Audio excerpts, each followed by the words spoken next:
Caros irmãos e irmãs, enfim podemos dizer: Cristo ressuscitou, aleluia. Esta Santa Missa do dia da Páscoa, porque o dia já começou. Ontem celebramos a vigília pascal, na qual é o verdadeiro dia da Páscoa. O Cristo ressurgiu da noite para o dia. Hoje, quem vem para a segunda missa. Muitos confundem e pensam que o domingo da Páscoa já é o domingo durante a manhã, a missa do dia, é a missa da Páscoa. Foi ontem, quando a igreja no mundo inteiro aguardou o seu Senhor naquela vigília. A vigília, como nos diz a igreja, a mãe de todas as vigílias. E como Cristo pediu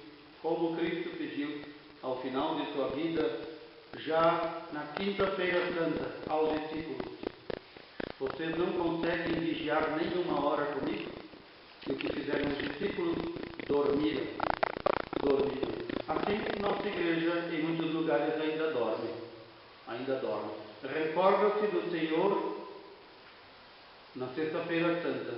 Talvez não tanto das dores do Senhor, mas quer levar a sua dor também ao pé da cruz. E pedir ao Senhor que alivie a sua dor, mas esquece que o Senhor está em dores na sexta-feira santa. Já na quarta-feira, Judas o vende. Na quinta-feira, o Senhor sua sangue no jardim das oliveiras por nós. Aceita definitivamente a ordem de Deus Pai. Obedece-lhe até dar a vida. Na sexta-feira, o Senhor é martirizado. Desde a quinta-feira, ele é martirizado. Para então, no sábado, a igreja, toda a igreja, sem o seu Senhor, celebrar essa vigília de espera. Quão poucos hoje fazem a vigília do sábado santo. E no domingo de Páscoa, já ouve pela segunda vez, porque quem esteve ontem à noite ouviu: o Senhor ressuscitou, aleluia, feliz Páscoa, ontem à noite. Já hoje, nós já somos talvez os discípulos de última hora, que vamos ouvir um anúncio que já foi dado. Mas é isso que queremos celebrar.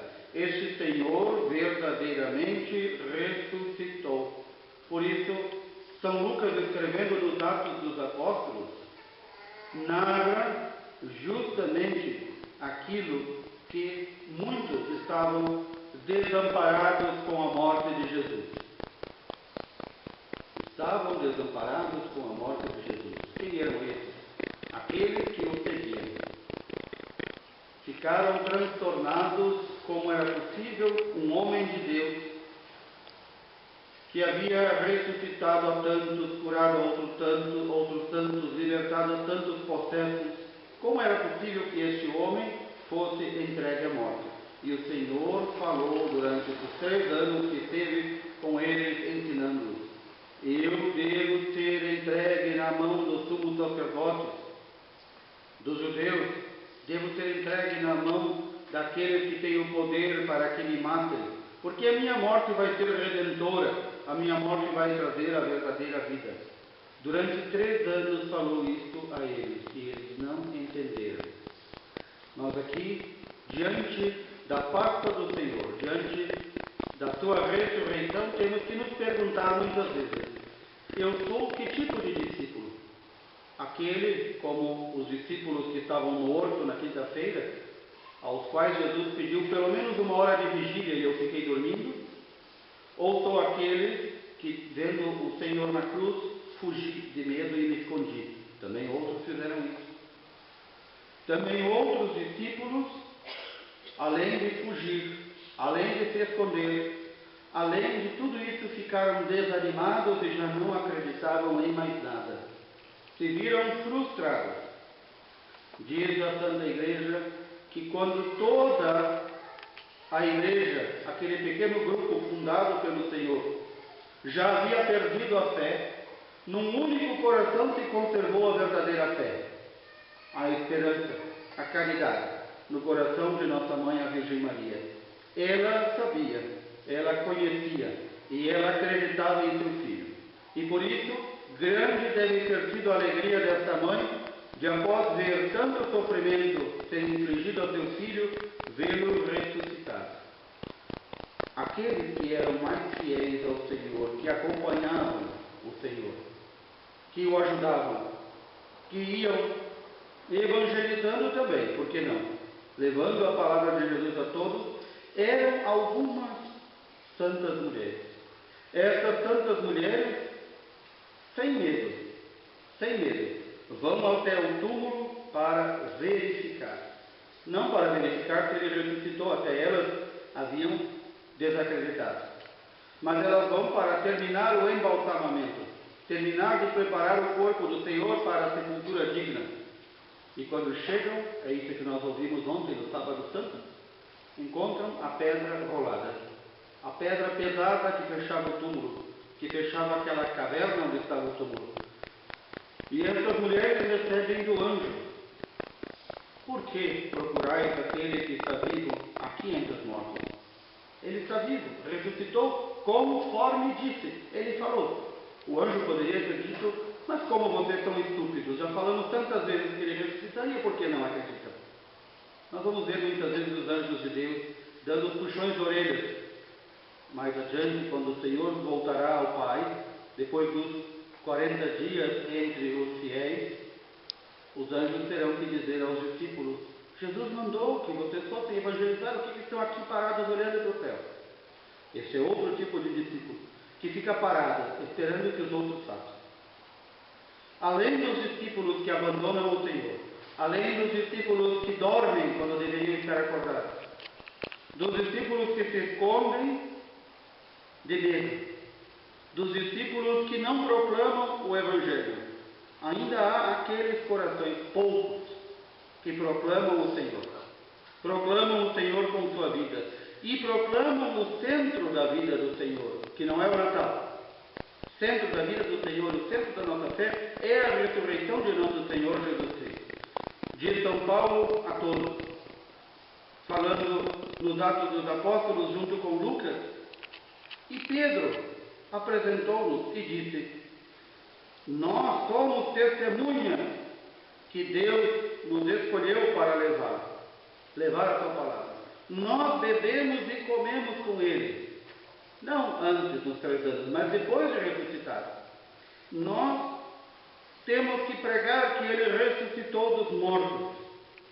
Ele mandou-nos pregar a todos os povos, pregar que, sem a ressurreição de nosso Senhor Jesus Cristo, o céu ainda estaria fechado. Aqui há uma nova criação, é o que nos diz também uma das leituras do Sábado Santo. Há uma nova criação. A humanidade é recriada pela ressurreição de Jesus. A humanidade que foi criada santa e imaculada pelo Pai, e pela desobediência de Adão e Eva, deixa o pecado e a morte entrar no mundo. Todos aqueles, antes da ressurreição de Cristo, estavam fadados a não entrar no céu. E nós também. Nós que fomos feitos para Deus, não entraríamos no céu. Não veríamos a Ele.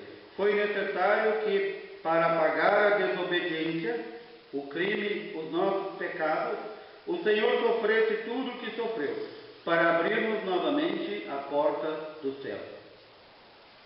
Se diz que no Sábado Santo, antes do Senhor ressuscitar, ele desceu à mansão dos mortos, ou como se diz no credo antigo, desceu aos infernos, ou seja, desceu abaixo. Foi às profundezas. Para quê? para anunciar: eu ressuscitei, agora eu vim resgatá-los.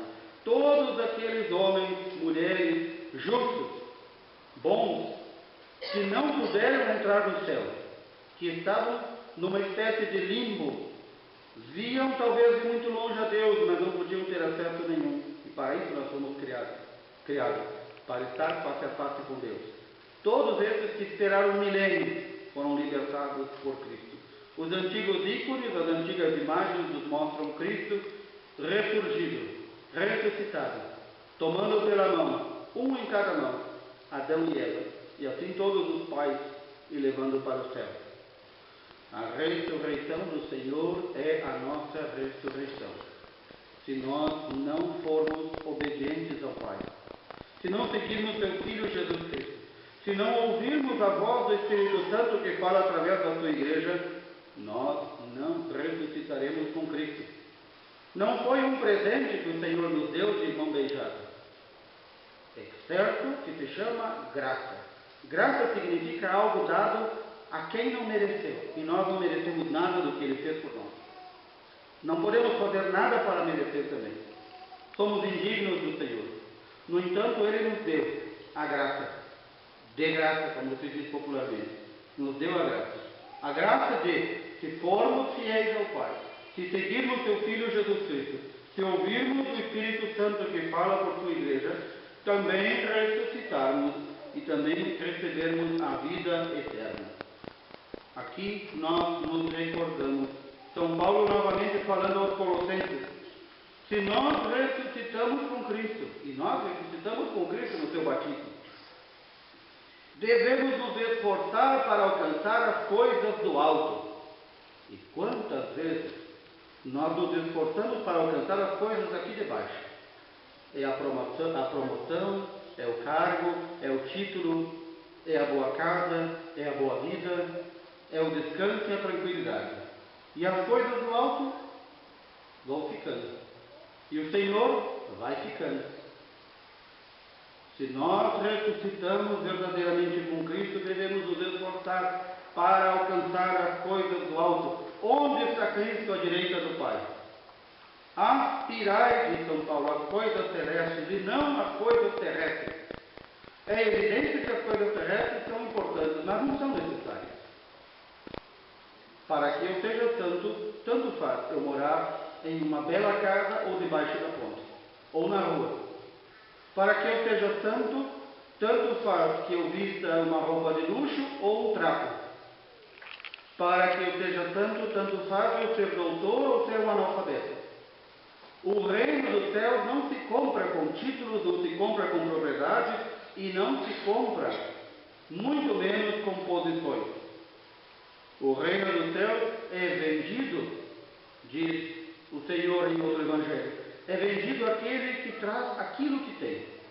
E aquilo que tem, aquilo que nós possuímos em empréstimo aqui na terra, somos nós mesmos, o nosso coração. Se nós damos em pagamento ao Senhor o nosso coração, nós compramos o reino dos céus. E o reino dos céus não diminui. Se tu compras, ainda sobra para mim comprar.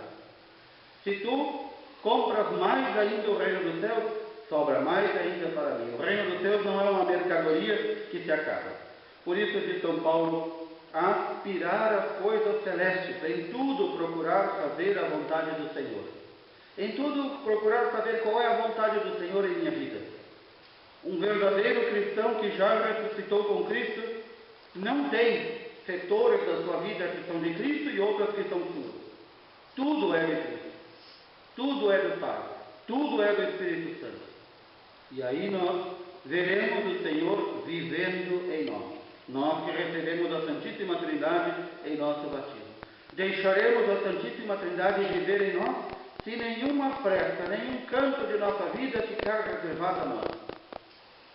Todas as dobras, frestas e cantos de nossa vida, todo o nosso ser, devem pertencer ao Senhor. Todos nós, sem exceção.